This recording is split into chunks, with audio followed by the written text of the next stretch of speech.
বাবা বাজারে গিয়েছিল আর অনেক বড় একটা মাছ কিনে নিয়ে আসছে। আর এই মাছটা আমি কি দিয়ে রান্না করি আপনারা ভিডিওটা দেখতে থাকুন। আসসালামু আলাইকুম, সবাই কেমন আছেন?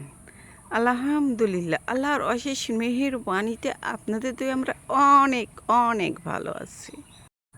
এই তো আমার মাছ কাটা হয়ে গেছে। মাছ কেটে আমি ধুয়ে রান্নাঘরে চলে আসলাম। আর রান্নাঘরে এসে আমি যে প্রথমেই মাছগুলো যে ভেজে নেবো। আর এর মধ্যে হলুদের গুঁড়া, মরিচের গুঁড়া আর লবণ দিয়ে মাছগুলো ভালোভাবে মাখিয়ে আমি যে ভেজে নিচ্ছি। আর এই মাছ কিন্তু আমি গরম পানি দিয়ে ধুয়ে নিচ্ছি, একবারেই নিয়ে নিচ্ছি, সবগুলো মাছই ধুয়ে নিয়েছি। পরে যাতে আর ভালোভাবে ধুতে না হয়, হালকা ধুয়ে নিলেই হয়ে যাবে। আর মানে রান্না করতে দেরি হয়ে গেছে দেখি সম্পূর্ণ মাছ নিয়ে আমি রান্না করতে বসছি। রান্না হয়ে গেলে আমি প্যাকেট করে ফ্রিজে রেখে দেবো। আজ আমি এই মাছগুলো রান্না করব মিষ্টি কুমড়া দিয়ে, পুঁই শাক দিয়ে আর কাঁঠালের বিচি দিয়ে। তিনটা সবজি আমার অনেক ভালো লাগে। আর পুঁই শাক হলে তো আমার কোনো কথাই নেই। আমা পুঁই শাক আর কাঁঠালের বিচি কেটে দিয়েছে, আর আমি মিষ্টি কুমড়াটা কেটে নিচ্ছি।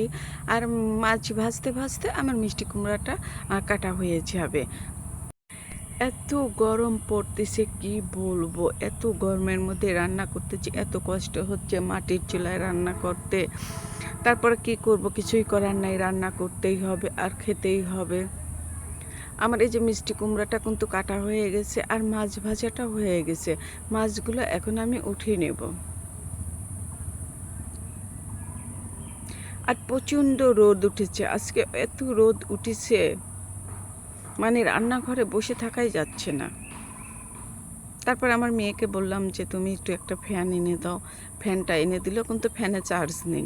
মানে রাত্রে কারেন্ট চলে গেছে, আমার মেয়েটা চার্জ মানে কারেন্ট সারা রাত কারেন্ট ছিল না, মেয়েটা মানে চার্জ দিয়ে রাখতে ভুলে গিয়েছিল। এই জন্য চার্জার ফ্যানে চার্জও ছিল না। রান্না করতে খুব কষ্ট হয়ে গেছে। আর এই যে আমার মশলা কষানো হয়ে গেছে, এখন আমি এই সবজিগুলো দিয়ে দিচ্ছি।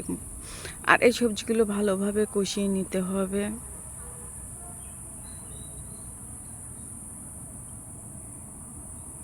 আর এই মিষ্টি কুমড়া দিয়ে পুঁই শাক রান্না যে আমার এত ভালো লাগে খেতে। তারপরে যে আমার সবজিগুলো কষানো হয়ে গেছে, এখন আমি পানি দিয়ে দেব।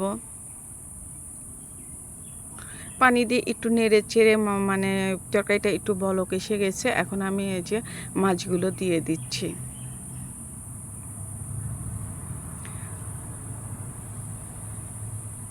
আমার রান্নাটা প্রায় হয়ে গেছে, এখন একটু জিরার গুঁড়া দিয়ে আমি তরকারিটা নামিয়ে নেব। এতে জিরের গুঁড়াটা দিয়ে দিলাম, এখন আমি এই তরকারিটা নামিয়ে নেব। আমার রান্না করা হয়ে গেছে। সবাই ভালো থাকবেন, সুস্থ থাকবেন, আল্লাহ হাফেজ।